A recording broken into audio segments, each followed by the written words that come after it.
There's a million things I want to pick your brain on because you've done literally a million things. I went through the resume, whether it's like doing promotional work, voiceovers, screenplays, directing, art, all this kind of stuff, logos. I mean, the list goes on and on. But first off, I want to ask you how you're doing, brother. I'm doing really good, thanks. I hope you're doing the same. And I have a question for you. Sure. Did you watch the film? I did. You did? You want to go there? Well, I just want to know if you need mustard. Okay, brother. I was going to save this for the end, but Go guys, ahead. We can save it if you want. no solicitors. No, it's okay. Let's go right into it. Let's get right in. I'm not a horror movie guy. My wife is, and it was tough for her. Even she had to look away. Really? John, I'm going to tell you there was times where I was like this. And when it comes to these type of movies, I'm a bitch, literally. Like, I can't handle. I'm like, people are eating, no spoilers, but a kind of a sort of spoiler. They're eating eyeballs. It's a crazy, awesome horror movie. It's so good. It keeps you engaged, but it's like, ooh, man. In one of the screenings where I won Best Director, this kid turns to me with a big smile during the screening. He goes, did you write and direct this? I said, yeah, why? He goes, you're really sick. I love it.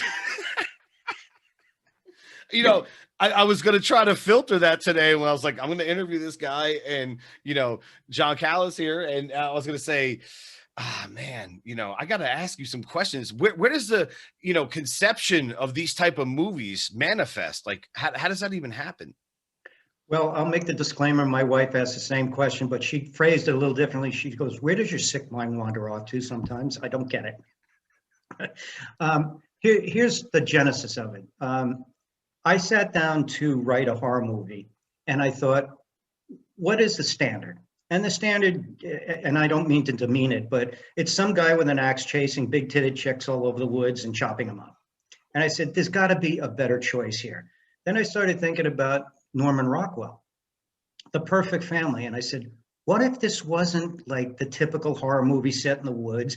What if it was a really beautiful looking family that lives next door to you and you have no idea what shit they're doing in the basement? And that's where it all started. Then I had a reading, and I thought I had written like a completely dark movie. And the two leads said, John, before we begin, we have a question. I said, what's that? And she looks at me, she goes, are they fucking? And everyone cracks up in the room. And I said, well, do you think they are? And she goes, yeah. I said, they must be then. So I just went with it. I just took whatever they gave me and went with it.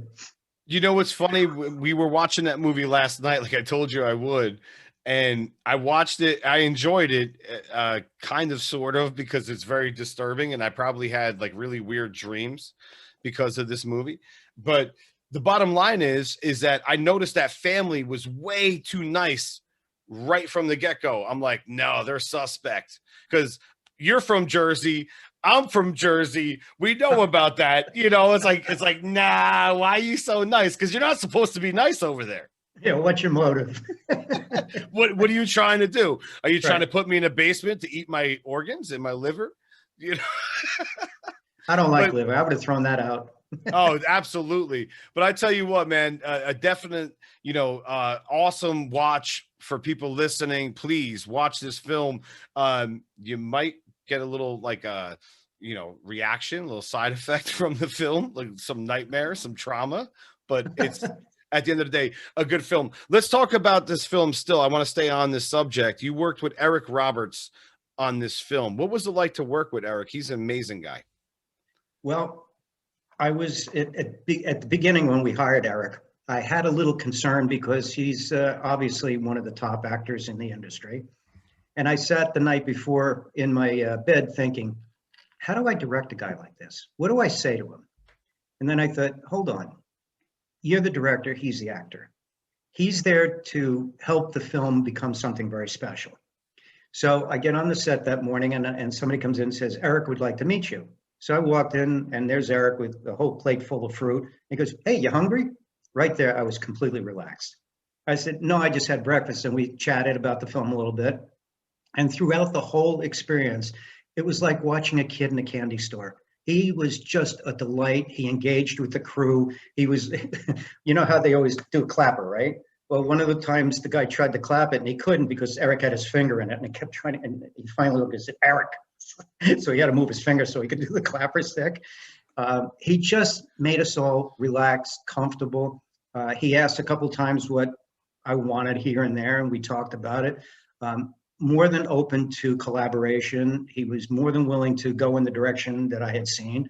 And he just was an amazing guy. I can't speak highly enough of the man, as well as the actor. Very intelligent guy. Over lunch, we had a lot of really interesting conversations. Very deep-minded guy. And I can't say enough about him.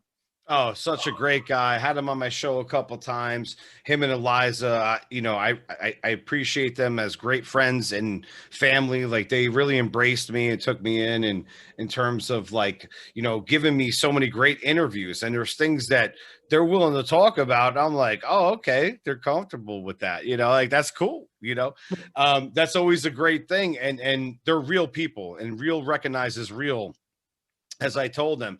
So let's go back to your origins as, getting into the entertainment industry, a film writer, a screenwriter, a director. What started you on this path?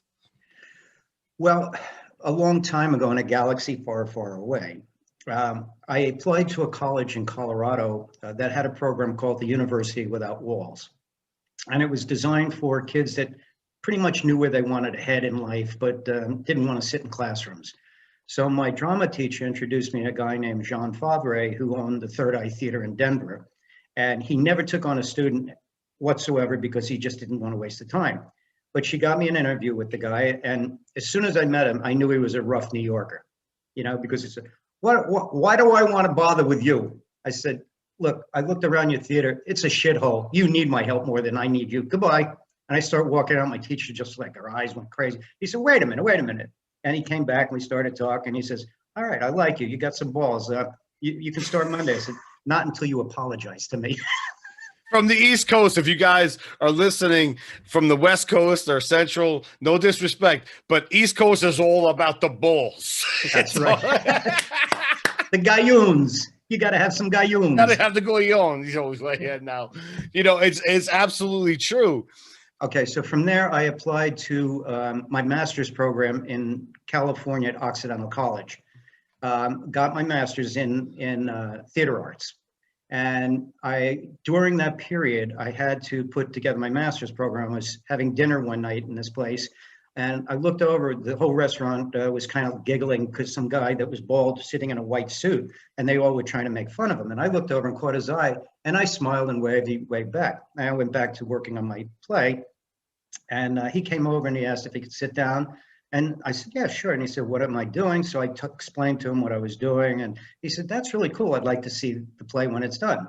I said, well, it's open to the public. And so we became friends.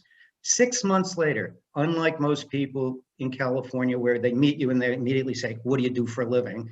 I just wasn't built that way. I just wanted to get to know this guy. We had a good time. He became a friend. And finally I said, hey, by the way, what do you do? He goes, oh, I'm an art director in the film business. I said, no shit, really? I said, I want to make the transition, but I haven't got a clue where, how, what to do. And he said, well, let me see what I can do for you. About 3 o'clock in the morning one morning, he calls me and says, what are you doing? I said, well, I was sleeping, but what's up? He said, get dressed. You're coming to the set with me. I said, wow. So I was dressed in about 2 seconds. He said, now you stand here. Don't move so that nobody will bother you. So I said, okay. I'm standing there. 5 minutes later, this crumply old guy comes up and says, what are you doing here? I said, John said I should stand here. I'll get you. No, come with me. So he takes me into this van and he says, here, start wrapping this stuff with tape. I said, what exactly is this stuff? He goes, it's primer cord. I said, what's that? And he goes, it's an explosive. I drop it, jump out of the van. I said, are you out of your mind? I don't know what I'm doing. He goes, no, don't worry about it. And he shows me by lighting it, nothing can happen. It has to be triggered with a cap. So then I'm sitting on this bucket and I said, what's in the bucket? And he goes, gunpowder, again, right out of the truck. I was scared shitless, right? So this guy turned out to be Harry Woolman, who was the original stuntman who swung from the bell tower Hunchback of Notre Dame. And he had an incredible team behind him and everything, and he liked me. So for the next couple of years, I became a special effects assistant to him, where we were blowing people's brains up in cars and all this kind of stuff. And it just sort of took off there for a while, and then it went completely dead. I became a counselor in an employment agency. I was a waiter. And then finally, this production manager walked in while I was waiting, and he looked at me and goes, "What are you doing waiting?" I said, "Well, I can't find a job." He goes, "I'm starting a film next week, and I need a prop master. You want to do that?" I said, "Let me check my busy schedule." "Yeah, I'll take it, of course." And so from there, I built up a reputation in the art department. And then one day on the set, I didn't know it, but the director's sitting next to me. And I said, "This set could run a lot faster." And he said, "Why?" I said, "Well, the actors don't know that they should be doing an English accent. They're doing a broke accent. It's an Irish accent. It's not right." So he turns to the actor and says, "Have you been in any plays lately?" And he told him a play, and sure enough. And so he stands up. I said, "What are you doing?" He goes, "I'd like to introduce John Callas. He's going to be our dialogue director from now on." I turned to the guy next to me and said, "Who is this guy?" He said, "It's the director." And I'm just trying to climb under the table because I just figured I had completely blown it.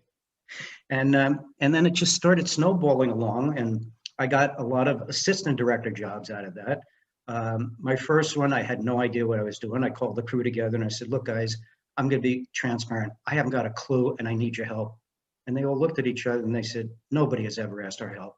Let's explain what you have to do." So the crew actually helped me become a really outstanding first assistant director. And then I started getting other work as a production manager. And then my friend David Lewis, who is a wonderful director of photography, got me an introduction to a commercial company as a producer. And at the time, I was making like $300 a week. And he said, no, you got to ask for $350 a day, or I'm not going to introduce you. I said, "I can't ask for that." He goes, "I'm telling you straight up, I'll end the conversation if you don't." So the guy interviews me. He goes, "Oh, you seem pretty good. What's your rate?" And I went, $350 a day. And the guy says, "Okay, can you start Monday?" I said, "Sure." I got out in the car, started screaming. I thought I had just hit the gold mine. And then it just, go ahead. That's what I was going to say, is that, you have so many things on your resume. I mean, how many jobs do you think you had? Like 700? Between designing logos, directing music videos, directing films, helping out with art, production on films, and being an advisor to films. I mean, it's crazy what you did, but it's amazing. Like, how do you find the time and the energy? Well, truthfully, I was a lot younger back then. I guess if you really love what you're doing, you don't have to look for the energy. It's there. The time didn't matter to me because that's what I loved doing. I was just so absorbed in it that it's like eating something that you really like so much, you just don't want to stop. And I burnt myself out doing it. I just couldn't stop.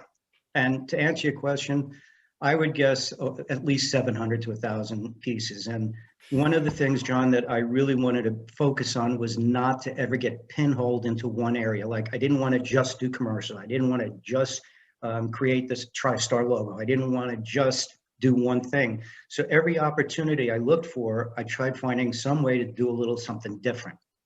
I became quickly known as, if you can't figure out something, call Callas and he'll figure it out, which is how they called me on the Styx concert tour, because they wanted to shoot a live concert for 3 days with 16mm cameras, and it's never been done because you can't run across a stage with a live concert and mark the film. So how do you do that? Yeah. So after a lot of research and a friend of mine who owned the New York record plant, I discovered this thing called SMPTE time code, which at the time was not a known thing. Now it's no big deal. And we figured out that the track in the audio track, when they do concerts, later on they can punch into the exact frame for the guitar player to clean it up and do that. Mm-hmm. I said, "Can you generate that on a monitor?" He goes, "Well, if you had a distribution amp." So I went to Warner Brothers and got them to build me a distribution amp. And so what happened is I put monitors in all the stations where the cameras were 8 cameras, film cameras running. And the monitor would be in sync with the audio track, and it would run just the numbers. So the cameraman would start on the monitor and then pan up to the stage, and it's an automatic slate for matching audio and picture. Very complicated. You know, I think I see the similar situation with Rush and Toto's recent DVDs over the years. And I say recent, I'm showing my age, 42. I'm talking about DVDs that were released in like, 2007, 2010, where I think we started to see that technology, right? Where we started to see that roaming, and we started to see, multiple angles of our musicians. I mean, the best part of the bonus features of some of these DVDs, you could just watch Neil Peart from Rush play drums like the entire concert. It's like, how Right. amazing is this? Back in the day, I had, a VHS copy of A Show of the Hands from Rush.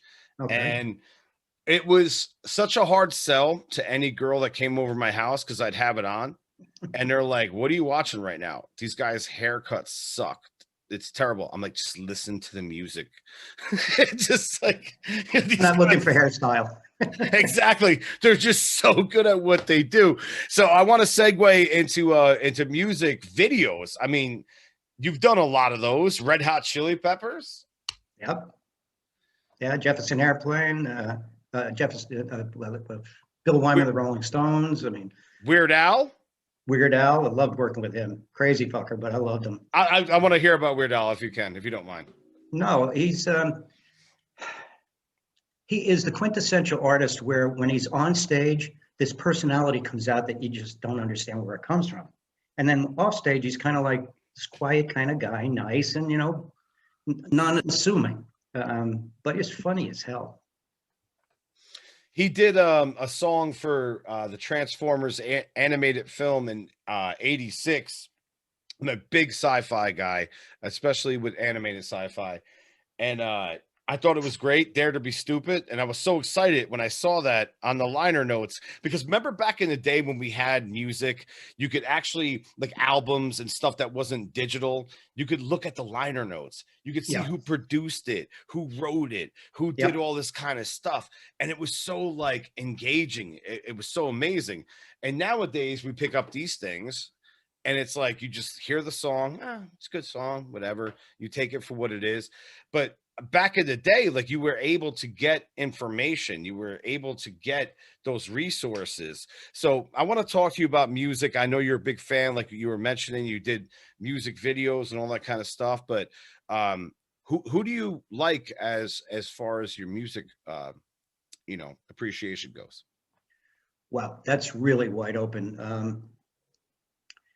I married my wife because she loved Led Zeppelin, just to start there. I mean, we had a discussion with the priest at our church, and he allowed the organist to play "Thank You" from Led Zeppelin as our song leaving the church, because I showed him what the words were, and he said, "These are beautiful words," because the organist didn't want to play it because he said, "That's a rock and roll band." I said, "Yeah, so look at the words." So the priest told him to snap to it and play it. So I like him. I mean, I even like Ella Fitzgerald. I like Louis Armstrong, Santana. 10 Years After, some bands you probably never heard of. Just went right out of my head. Flock of Seagulls, New York Dolls. I know. New York Dolls, absolutely. There was a show, Vinyl, on HBO. They actually brought the New York Dolls in, not the original guys, obviously, actors. And I thought that was really cool. And I mentioned Rush before. Rush opened up for the New York Dolls back in the day. Can you imagine how awesome that is? Like, two totally different bands from totally different spectrums of music playing in the same night. Like, and then someone out there in the universe right now could say, I saw Rush and the New York Dolls in the same night. Wow, that's incredible. How incredible is that? It beyond words. I mean, it also goes down to like the Eagles, which I tend to like to play a lot of their songs when I play guitar. Santana. I mean, the list goes on and on. Matter of fact, Hendrix in the New York, oh shit, my brain's gone today. I can't believe it. You're fine. You're fine, brother. The Fillmore East, there it goes, right? Friends of mine say, come on, this guy named Jimi Hendrix is playing. I said, oh, I know Hendrix. They said, how do you know him? I said, well, I went down to this bar once called the Cafe Wa on the East Side, and this guy comes out, didn't like 100 of us in there. He goes, hey, I want you to listen to this cat. He really plays guitar really cool. His name's Jimi Hendrix. So he starts playing, puts the guitar behind, with his teeth and all that. And I turned to my friends and said, this guy's going to be a star. So when You I heard saw Jimi Hendrix several times. Holy shit. I saw the concert where he set the guitar on fire.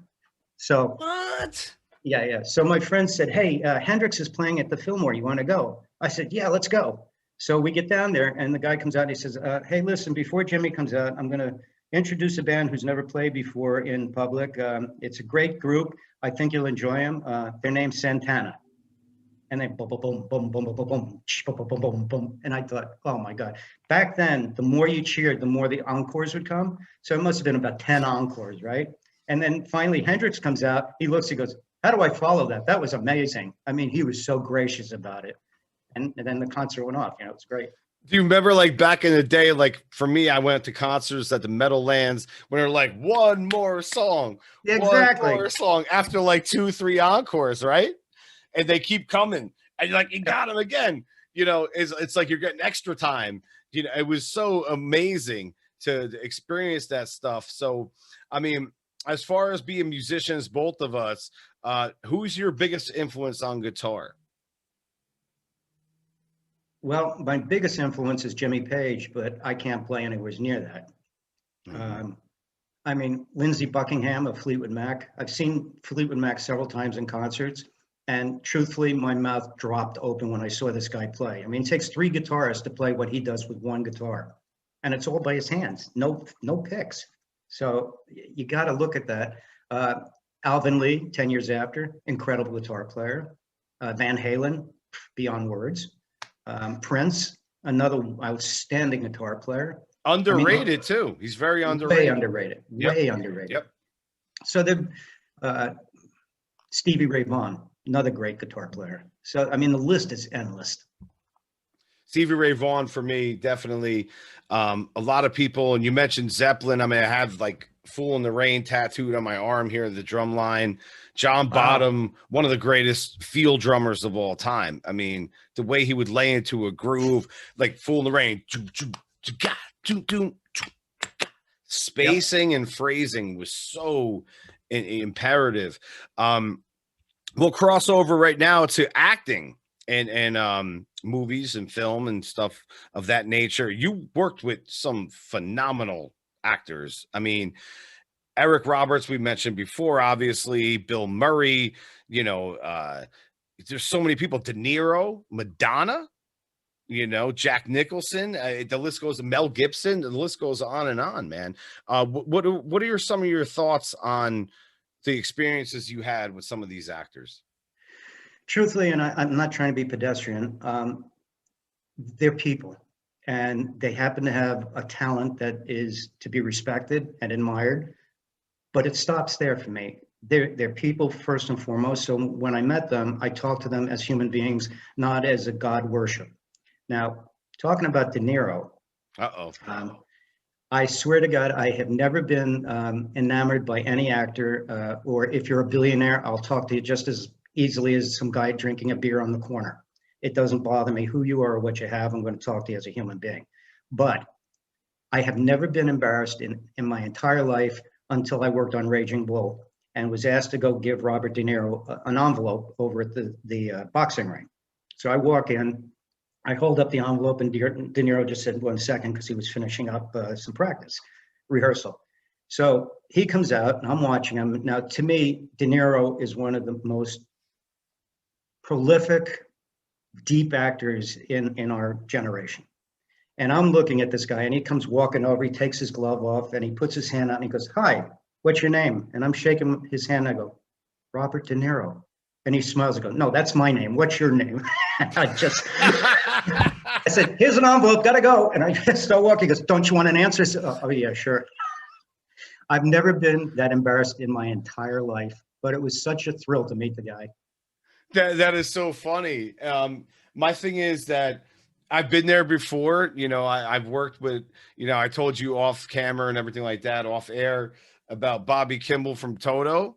And yeah. I was just like, when we started hanging out in Vegas, great story for another time, but I was just like, here he is, and he's awesome. He's cool, and it's almost like, hey, where's your car, buddy? let's hit the streets and let's go have some fun. I'm like, huh? You get frozen. Like, Yeah, it's yeah. like, what the fuck is happening?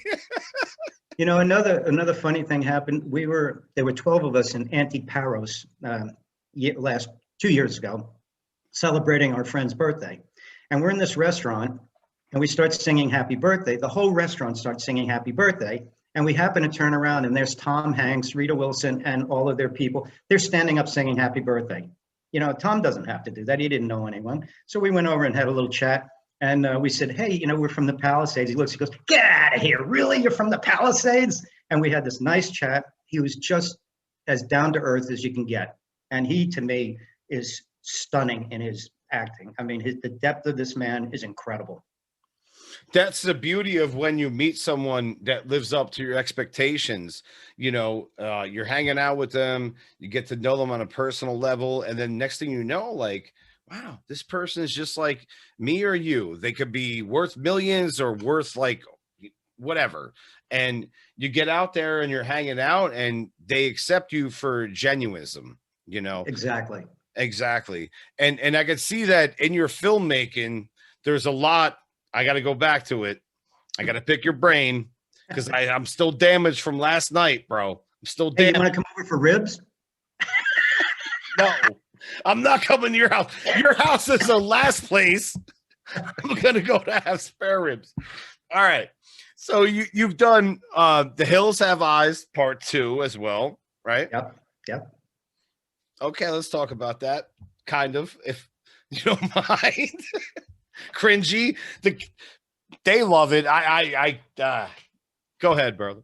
Well, Peter Locke, who owned the company, hired me to go out there and do The Hills Have Eyes Part 2.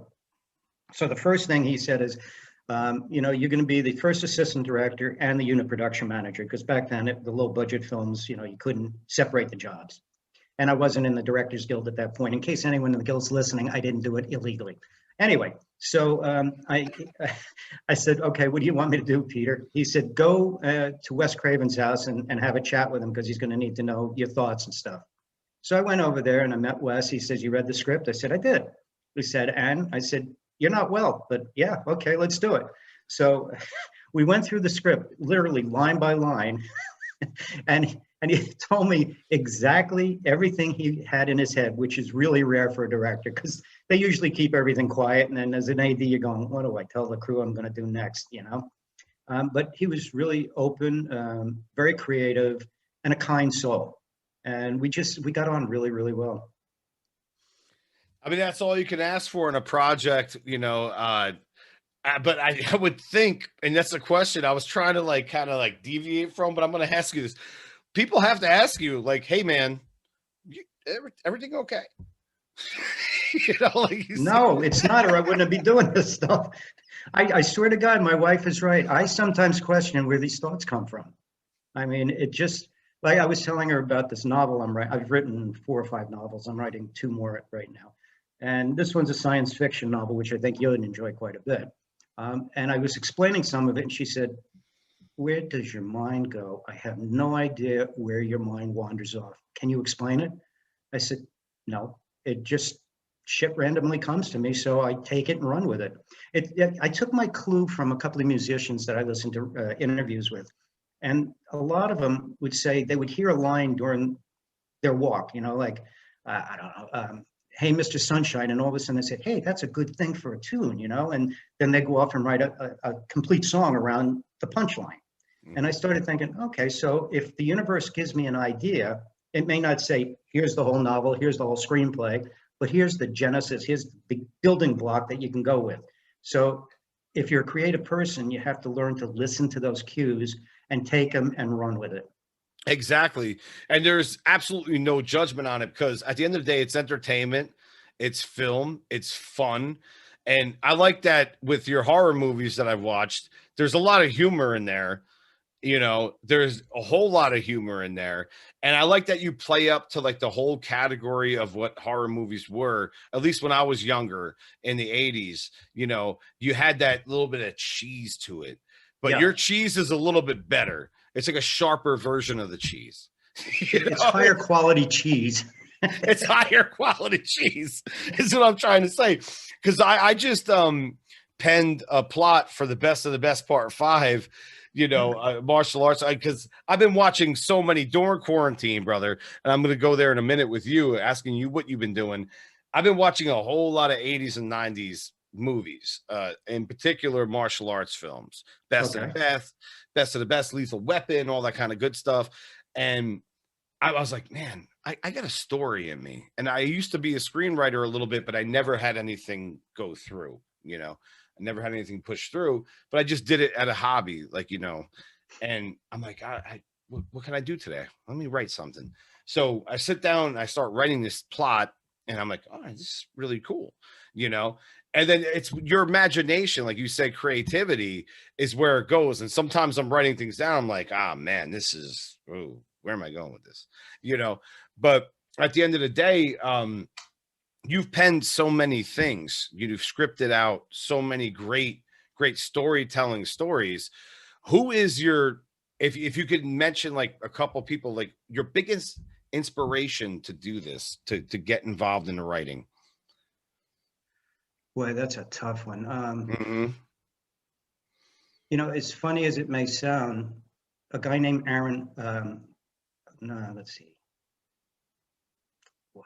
Arkin, who wrote The West Wing, kind of inspired me, because I looked at the writing and I thought, how do you write stuff like that? How do you break it down? So I literally would take the scene and play it back and forth until I understood what his structure was. Sorry, it's Aaron Sorkin. So I really admired his work, and then I just started looking at other writers' work, and I would put subtitles on and follow the dialogue, because I needed to understand how the dialogue would look without it being spoken. So I would turn the sound off and just read the dialogue so I could understand the structure, and then realize what the actors brought to the table and how the direction fit into it. I think that's what really inspired me to start writing. Plus, I had these stories in my head that I really wanted to do desperately, and I thought the only way I'm going to do this is to sit down and start writing. So I just started writing and writing and writing and writing, and sometimes I would look at it and go, oh my God, I should throw the computer out the window. I've written absolute shit. And I would call my friend David and say, David, I have written the big piece of shit in the world. He goes, great, keep writing. I said, what do you mean keep writing? It was shit. And he goes, John, you got to get what you're thinking out of your head and on paper. Once it's on paper, you can always go back and fix it. But until you do that, do not try to edit as you go. You'll kill yourself. And so I did. And I wound up writing my first novel called Secrets, which was inspired by my father, who died when I was 3. He was with the Provost Marshal during World War III. That's Trump. World War II. What I did was I took the fantasy that I used to have, thinking he was on a mission, and that's why he wasn't home. And it started in Nazi Germany. And then I started doing a bunch of research and soon realized that what I was onto was a conspiracy that started in Nazi Germany that continues today in America. And some of it was in ladies' home journals. Some of it came out of medical journals. And I just created this espionage thriller kind of story that turned into a James Bond type of thing. Sold very well, got a lot of accolades on that. Then I went off and wrote a couple of other things. My one passion project that I'm looking for financing to do is called Christmas Voices. It's a cross between A Wonderful Life and A Christmas Carol, a modern day Scrooge, with a whole bunch of really cool twists to it.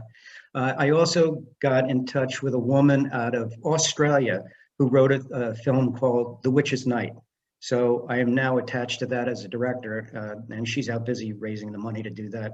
That's a very cool story. I don't want to do any killers here, so I'll leave it at that. But that, and I wrote another novel called When the Rain Stops, which is basically my life story about depression, anxiety, an attempted suicide, which I tried, but the lake was too cold, so I jumped out. It took me through a lot until I realized what I had to do for my life. And so I wrote this book in hopes that if it saves one kid's life by him or her reading it and saying, if this guy can do it, so can I can be powerful just as much. then I'll feel I wrote a bestseller, because I hate to see kids going through what I went through. And Absolutely, man. I mean, the whole thing is that, you look at the creative output that you've done.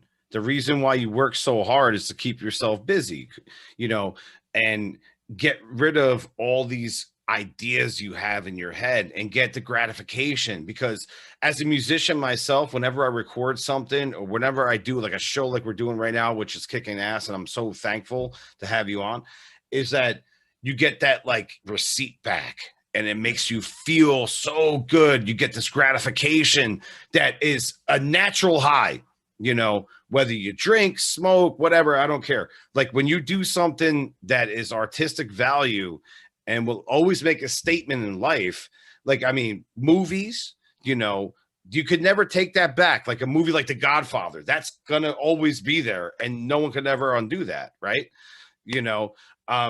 Work that you do and thoughts that you put, on a piece of paper, and whether they go through like production, get green lighted, they get, rejected or whatever, it doesn't matter. You're still doing something creative and progressive with the life that you're managing. Yeah, I agree. And by the way, The Godfather, unbelievable piece of work. Jesus Christ. That doesn't come along very often. I mean, even Lucas, when I look at George Lucas's work and I read his stuff, the line that literally I fell out of my chair in the movie theater is when little Yoda said, the reason you can't do it is because you think you can't do it. It just summed up my life in a nutshell. I said, that's when I made a decision that I could do it, and things started happening. Up until then, I was like Luke going, I can't do it. It's too hard. And I had to bitch slap myself and say, are you a loser? Come on, what's the matter with you? Pull up your socks and get going. And I said, it's not going to be easy. And I just had to get at it. Exactly, brother. I mean, I'm the exact same boat when it comes to stuff like that. Like, dealing with adversity, things of that nature, but you got to chase your passions. Why else are we here? Yep. And you've done that. And, going back to the De Niro and Raging Bull, I mean, that's a movie that, I mean, this guy, Jake LaMotta, I respect him as a boxer, maybe not so much as a human being. Horrible human being. Horrible. I don't want him to. I didn't even mean to laugh. I don't even mean to laugh at it. God rest his soul, but I mean, great film.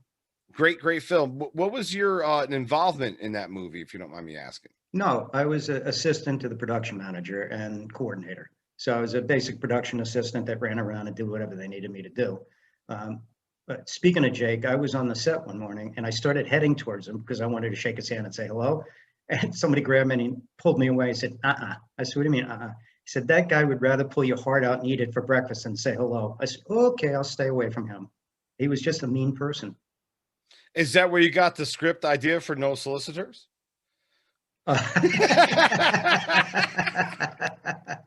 No. You're talking about eating organs. Okay, so I know we're all over the place here, but it's a lot of fun. So here's what's up, is that movie, they have people in a basement, No Solicitors. It was filmed in what, 2014? I think we finished that. Yeah. Yeah.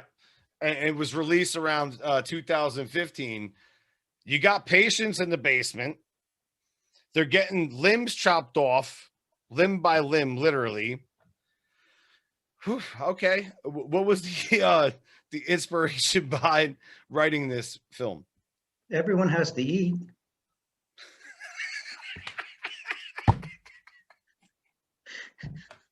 Do you get down with like the Evil Dead? Is it, you like the horror genres? I like all genres. People have asked me, what genre do you like writing most in? And the only thing I can come back and say is I like writing in genres that have well-defined characters. I'm a character nut. I love characters. I love to see how they work. And I love working with all the departments to make it happen. For example, a lot of people overlook the value of wardrobe. Wardrobe in itself is a completely different character, because as a director, if I insist on an actor wearing something that they're not comfortable, their performance is going to be uncomfortable. So you have to work with everybody on their creative level to get the best out of everyone. Now, to go back to your question about what inspired me, I had an opportunity. I belonged to a networking group at the time, and I ran into a woman who was an icon horror actress. And we were talking, and I called her one night and I said, "What do you think about this idea?" And she listened. She goes, "Great idea. Write it," and hung up. So I said, "Okay." So I'll be honest with you. The real inspiration of No Solicitors came this way. Every so often, my doorbell would ring. And I have a sign over the doorbell that says, "No solicitors." And I would come out and say, "I'm sorry, do you speak English?" "Well, yes." I said, "Do you read English?" I said, "Yes." "Do you know what the definition of no solicitors means?" "Well, I'm not soliciting." I said, "Really? Are you a real estate agent?" I said, "Yes." I said, "So you're going to sell my house for free?" I said, "Well, no, I get a commission." So I pull out the baseball bat from my door and I say, "You got one strike. You want another two? Because you get off my property. I don't want you ever fucking coming back here again." The guy looks at me and he goes, "You're crazy." I said, "Right. Tell all your friends." So You know, that's the Jersey in you. yeah, that's the Jersey in me. That's the Exactly. Jersey. I hate to say it for you, but that's the Jersey. Get off my lawn over here now. Yeah, get Get out of here. You know what I'm Yeah, yeah. saying? So But I thought, okay, so yeah, what about no solicitor sign would make it interesting? And I said, all right, if you're invited to somebody's home, that's a different model. But if you come and disturb my peace, then you deserve what you get. And that's where it all started. very interesting stuff, man, because it's one of those movies, whenever you see a movie like that that's very detailed, that's why I keep bringing it up, is that there's a lot of thought involved. Like there's a lot of emotion, there's a lot of backstory. Not that, most movies don't have that, but some are better than others. Let's just say that. So I'm watching this thing and I'm like, man, where did this come from? I'm looking at my wife. I'm like, this is crazy, crazy, awesome, but crazy. And I'm literally doing this. I'm a grown ass man and I'm covering my eyes. I'm like, no, but tell me what's happening. But tell me what's happening because I want to know, but I don't want to see it. Right. That's the magic of that kind of film, is that you want to know, but you don't want to see it. you know, Yeah. like, you know, you don't want to see the people eating eyeballs. yeah. When I said that wardrobe was a character and everything, I also am very open to collaborating. I don't have an ego about it because prior to filming, it's all words on a paper. So my script supervisor comes to me before we shot, and she said, "Well, I read the script. I'm ready to do it, but I have a question for you." I said, "What?" She goes, "Don't you think you're giving away too much in the front?" I said, "What do you mean?" So she outlined exactly what she meant, and I thought, yeah, she's right. So I took a bunch of scenes and I moved them later into the show, and it made the whole show, I think, shaped even better. So I have to give kudos to her. Um, so you tend to want to listen to people around you. You don't have to take their opinion. You don't have to do it, but at least listen, because you never know where an idea is coming. And when she said that, I went back and I read it and I thought, okay, she's right. I'm wrong. And I moved it, and it made the film much better. That's the As did the editor. He and I had some serious knockdown, drag out fights, but I would say 9 out of 10 battles he won, because when I looked at it, I thought, you know what, you're right. Let's do that. Well, that's a creative process. I mean, even with music, for me, when I'm developing with bands and they're like, hey, you're playing drums too heavy, or you're doing too many drum fills or whatever. So I'm like, all right, I could hear that, but whatever. And I wrote a draft recently, like I was telling you about before, and my wife looks at it and supervises it. She's like, this doesn't make any sense. You got to fix this. This paragraph is all fucked up. I'm like, Yeah. what? The wording isn't right? She's like, no, it just doesn't make any sense. Like, why would this person be here and this character be there and not have them have an end game at a certain situation? Like, there's 3 acts, and my second act was terrible. It was like I had the beginning, I had the end, but my like midway point was like, fuck. I like, how am I gonna connect this crazy bridge of all this stuff? And she came in and she just looked at it from a different perspective. And you have to be open-minded if you're going to be in the creative process, right? You have to be open-minded. Yeah, I agree. And it's great that you have a wife that's willing to tell you that, because clean eyes sometimes is the best you can get. Because as creators, we're too close to the material. We may not see the simple answer to things. I know David sent me his novel once, and well, more than once, but I read it and I said, David, this section here, what if you went from here to here? And he goes, yeah, that's kind of a film cut more than a novel cut. I said, okay. A day later, he called me, he goes, hey, John. I said, what? And he goes, you were right. I changed it. I said, what do you mean? He goes, the cut was right because I didn't need all the shit in the middle. That's just shoe leather. So it just flowed really nicely. And he said, you just saved my novel. I said, come on, David, I did one thing, you're far better than that. Don't worry about it.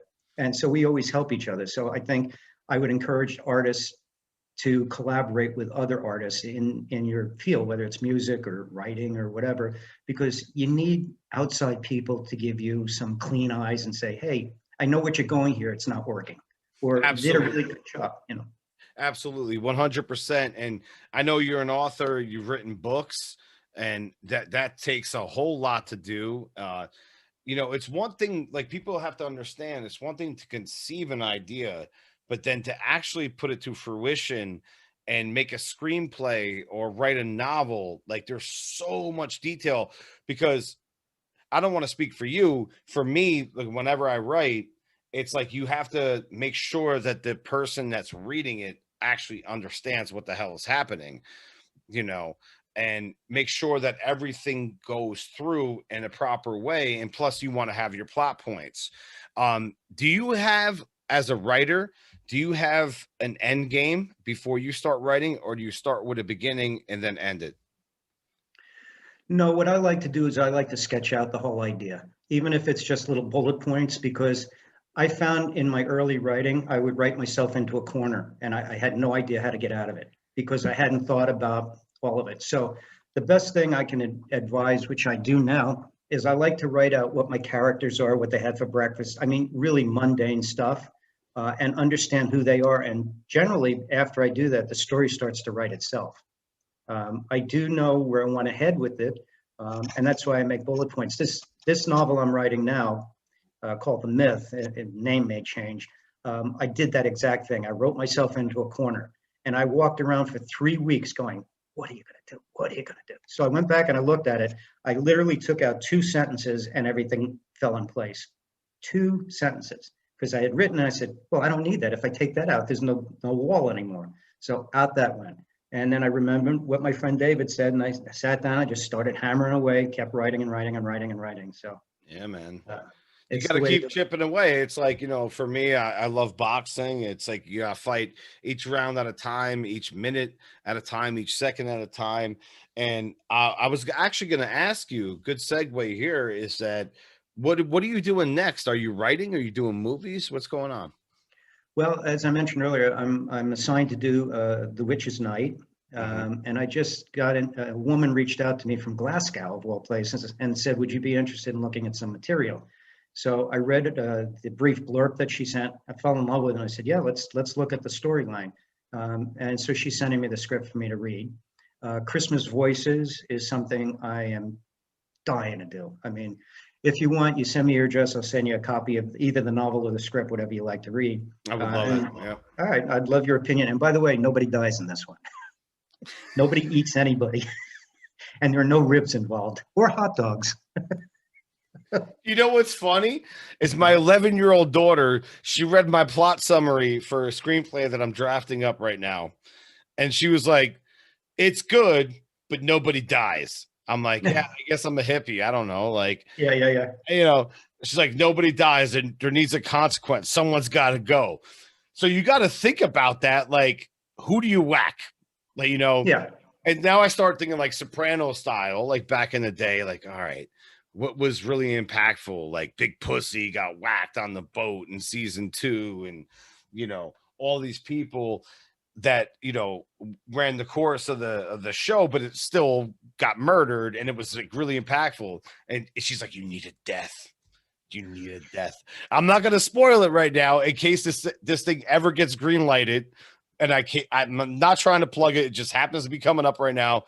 We're 2 writers talking, but I'm like, I had to whack somebody. Somebody's got to go. So listen, with your young, she's 11. 11. Now, knowing how she thinks, do you lock your door before you go to bed at night? Of course. I don't blame you, man. To your point about whacking somebody, I think what's important when you sit down to write something, understand what audience you're writing to. If you're writing to children, generally you don't want to whack somebody. If you're writing to adults, yeah, whack away. So I think it's important. If you're doing a romantic comedy, probably better not whacking somebody because it probably will take it out of it. So I think it's important to know what you're writing to. Oh, absolutely. I mean, for me, it's like the generation I'm trying to write for at this point in time, and I'm going to write another screenplay. I have a comedy lined up, completely different, temperament, but I have been watching 80s and 90s martial arts movies that I grew up on and loving them. And then I came across, long story short, Best of the Best Part 2 again. And then I watched Part 1. I'm like, these are great martial arts movies. And I'm like, this needs to be bookended with a Part 5. 3 and 4, good films. But I'm like, I had an idea, a conception, like just something popped off. I'm like, they need to run this back. Because right now, too, it's not because of like Cobra Kai's success, has a lot to do with it. Mm-hmm. But, just we need movies like that, like the cheddar cheese, like we were talking about, but it's the good cheese. It's the good cheese. It's the good cheese over here now. You need that good cheese. So in closing, I want to ask you, what are you doing? Are you watching any movies, any TV shows that you're into?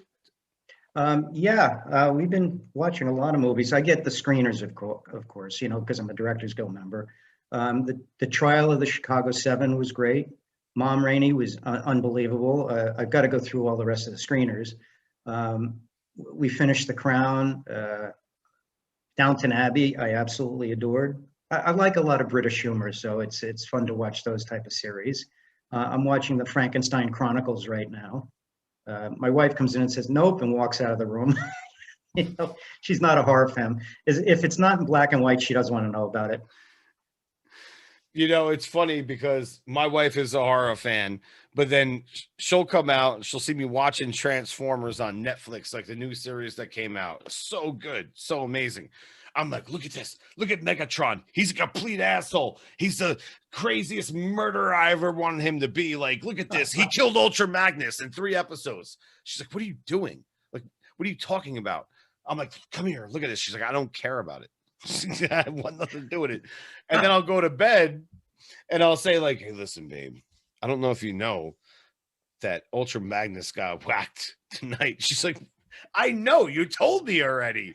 It's crazy. I can't get a grasp of it. But I mean, it happens. I've been rewatching The Sopranos, Boardwalk Empire. Great show. Film. Great series. Boardwalk was phenomenal, man. So I really appreciate you coming through today, man. This is great.